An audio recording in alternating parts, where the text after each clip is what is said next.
கீழே ஒண்ணு okay bye காணா அரே சா ஒரு நிமிஷத்துக்கு கவர் பண்றே ஐயா மீன் கொடுத்துருப்பா 5 கே தள்ளி நீங்க அப்படியே ரைட்டா இருக்காருங்க அண்ணா மீன் கொடுத்துருங்க நீங்க நான் பாருங்க அந்த டைம் வந்தா மீன்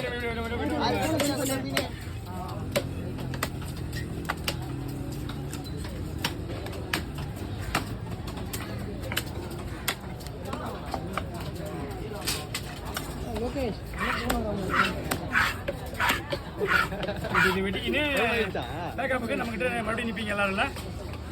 ஆமா சரி என்ன விட்டு வாங்க நம்ம நேரத்துக்கு தெளிவாக வெட்டணும். எல்லாம் போயிடுவோம். எவ்வளோ பேர் தானே கண்ணு வைக்காது அது எப்போ அடுத்தது வராது. கட்டிங்களா கட்டிக்கலாம்